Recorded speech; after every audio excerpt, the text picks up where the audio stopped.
सभी को नमस्कार। स्पेशल एजुकेशन यूट्यूब चैनल में सभी का हार्दिक स्वागत है। तो आप देख रहे हैं कितनी बढ़ेगी आपकी सैलरी, जाने कैसे समझें सैलरी स्लिप। तो आज के समय में नौकरी करने वाले हर व्यक्ति के लिए सैलरी एक महत्वपूर्ण विषय है। हर साल कंपनियां अपने कर्मचारियों को सैलरी हाइक देती है, जिससे उनकी आय में वृद्धि होती है। लेकिन क्या आप जानते हैं कि आपको आपकी सैलरी कितनी बढ़ेगी और सैलरी स्लिप को कैसे समझा जाए? इस लेख में हम इन सभी महत्वपूर्ण बिंदुओं पर विस्तार से चर्चा करेंगे। तो बने रहिए, अंत तक जरूर देखें। आगे और भी अच्छी खबर है इसमें। और आगे ये कहा है कि सैलरी हाइक न केवल कर्मचारियों के लिए खुशी का कारण होता है, बल्कि यह उनके कार्य प्रदर्शन और कंपनी में उनके योगदान का भी एक महत्वपूर्ण संकेत होता है। इसलिए यह जानना बहुत ज़रूरी है कि आपकी सैलरी कितनी बढ़ेगी और इसका आपको आपके वित्तीय जीवन पर क्या प्रभाव पड़ेगा। साथ ही सैलरी स्लिप को समझना भी उतना ही महत्वपूर्ण है, क्योंकि यह आपकी आय कटौती और अन्य महत्वपूर्ण वित्तीय जानकारी का एक विस्तृत विवरण प्रदान करता है। सैलरी हाइक क्या है? तो सैलरी हाइक का मतलब है वेतन में वृद्धि। यह आमतौर पर एक निश्चित समय अंतराल के बाद दी जाती है, जैसे कि हर साल या हर 6 महीने में। सैलरी हाइक का कई कारणों से दी जा सकती है। नंबर 1, कर्मचारी के प्रदर्शन के आधार पर। कंपनी के ओवरऑल प्रदर्शन के अनुसार महंगाई दर में वृद्धि के कारण कर्मचारी के पदोन्नति के समय, ये इसमें बताया गया बिंदु। सैलरी हाइक का प्रतिशत अलग अलग कंपनियों में अलग अलग हो सकता है। कुछ कंपनियां 5 से 10% तक की वृद्धि दे सकती है, जबकि कुछ अन्य 15 से 20% या उससे भी अधिक की वृद्धि दे सकती हैं। सैलरी हाइक का ओवरव्यू, विवरण और जानकारी। सैलरी हाइक का समय आमतौर पर सालाना या अर्धवार्षिक। औसत सैलरी हाइक का प्रतिशत 7 से 12%। इंडस्ट्री और कंपनी के अनुसार अलग अलग। हाइक के प्रकार: performance based, inflection adjustment, promotion based. Hike की गणना: वर्तमान सैलरी का प्रतिशत।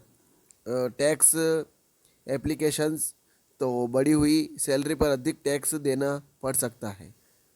हाइक की फ्रीक्वेंसी, तो कंपनी पॉलिसी के अनुसार सालाना, अर्ध वार्षिक।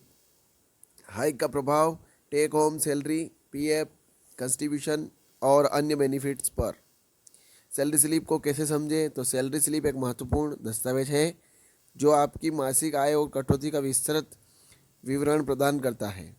इसे समझना बहुत ज़रूरी है ताकि आप अपनी वित्तीय स्थिति को बेहतर तरीके से समझ सकें। सैलरी स्लिप में निम्नलिखित जानकारी शामिल होती है। बेसिक सैलरी, यह आपकी मूल वेतन राशि है। हाउस रेंट अलाउंस, यह आवास के लिए दिया जाने वाला भत्ता है। स्पेशल अलाउंस, यह अतिरिक्त भत्ता है जो कंपनी की पॉलिसी के अनुसार दिया जाता है। प्रोविडेंट फंड, यह आपके भविष्य के लिए बचत है जिसमें आप और आपका नियोक्ता दोनों योगदान करते हैं। प्रोफेशनल टैक्स, यह राज्य सरकार द्वारा लगाए जाने वाला कर है। इनकम टैक्स, यह केंद्र सरकार द्वारा लगाए जाने वाला कर है। सैलरी स्लिप के महत्वपूर्ण कंपोनेंट्स, तो ग्रॉस सैलरी, यह आपकी कुल सैलरी है जिसमें सभी भत्ते शामिल होते हैं। नेट सैलरी, यह वह राशि है जो आपको वास्तव में मिलती है, जिसमें से सभी कटौतियाँ कर ली गई हैं। डिडक्शन, इसमें पीएफ, प्रोफेशनल टैक्स और इनकम टैक्स जैसे कटौतियाँ शामिल हैं। टेक होम सैलरी, यह वह राशि है जो आपके बैंक अकाउंट में जमा होती है। सैलरी हाइक कैसे कैलकुलेट करें? तो सैलरी हाइक की गणना करना बहुत आसान है। आप निम्नलिखित फार्मूला का उपयोग कर सकते हैं। नई सैलरी बराबर वर्तमान सैलरी प्लस वर्तमान सैलरी गुणित हाइक का प्रतिशत। उदाहरण के लिए, यदि आपकी वर्तमान सैलरी 50,000 रुपये है और आपको 10% का हाइक मिलता है, तो आपकी नई सैलरी होगी 50,000 प्लस 50,000 गुणित 10 और 50,000 प्लस 50,000 गुणित 10। सैलरी हाइक के प्रकार, तो सैलरी हाइक के कई प्रकार हो सकते हैं। परफॉर्मेंस बेस्ड हाइक, यह आपके कार्य प्रदर्शन के आधार पर दिया जाता है। इन्फ्लेक्शन एडजस्ट हाइक, यह महंगाई दर में वृद्धि के अनुसार दिया जाता है। प्रमोशन बेस्ड हाइक, यह पदोन्नति के समय दिया जाता है। मेरिट बेस्ड हाइक, यह आपके कौशल और योग्यता के आधार पर दिया जाता है। सैलरी हाइक का टैक्स इम्प्लीकेशन, तो सैलरी हाइक मिलने पर आपकी टैक्स देनदारी भी बढ़ सकती है। यह इस बात पर निर्भर करती है कि आपकी नई सैलरी किस टैक्स स्लैब में आती है, इसलिए महत्वपूर्ण है कि आप अपने टैक्स प्लानिंग को अपडेट करें। सैलरी हाइक नेगोशिएशन टिप्स, तो अगर आपको लगता है कि आपको और अधिक सैलरी हाइक मिलना चाहिए तो आप इन टिप्स का उपयोग कर सकते हैं। अपने प्रदर्शन का डेटा तैयार रखें। इंडस्ट्री स्टैंडर्ड का रिसर्च करें। अपने मैनेजर से बातचीत के लिए समय लें। अपनी मांग को स्पष्ट और तर्कसंगत रूप से रखें। नेगोशिएशन के लिए तैयार रहें। प्राइवेट कंपनियों में सैलरी हाइक, तो प्राइवेट कंपनियों में सैलरी हाइक का प्रतिशत अलग अलग हो सकता है। यह कंपनी के प्रदर्शन, इंडस्ट्री ट्रेंड्स और आपके व्यक्तिगत प्रदर्शन पर निर्भर करता है।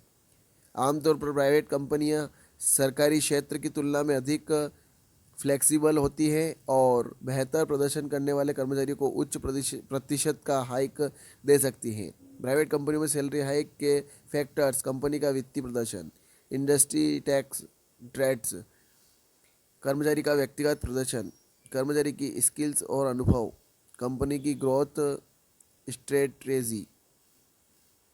सैलरी हाइक का प्रभाव, सैलरी हाइक का आपके वित्तीय जीवन पर गहरा प्रभाव पड़ता है। इससे न केवल आपकी मासिक आय बढ़ती है बल्कि यह आपके भविष्य की बचत और निवेश को भी प्रभावित करता है। कुछ प्रमुख प्रभाव है। बढ़ी हुई क्रय शक्ति, अधिक सैलरी का मतलब है आप अधिक खर्च कर सकते हैं या बचा सकते हैं। बेहतर जीवन स्तर, आप अपने जीवन स्तर को सुधार सकते हैं, जैसे बेहतर घर या कार खरीदना।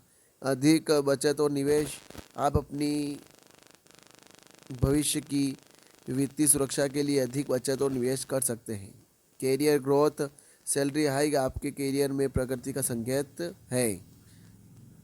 तो ये खबर थी, ज़्यादा से ज़्यादा शेयर करें, लाइक करें, कमेंट करें आपको खबर कैसी लगी। और आप मेरे चैनल पर नए हैं, स्पेशल एजुकेशन यूट्यूब चैनल पर पहली बार विजिट कर रहे हैं तो चैनल को सब्सक्राइब जरूर करें, बेल आइकन को प्रेस करें ताकि आने वाले वीडियो की नोटिफिकेशन आप तक जल्द पहुंच जाए और इस प्रकार से खबरें भी आप तक जल्द से जल्द पहुंच जाए। जय हिंद, जय भारत।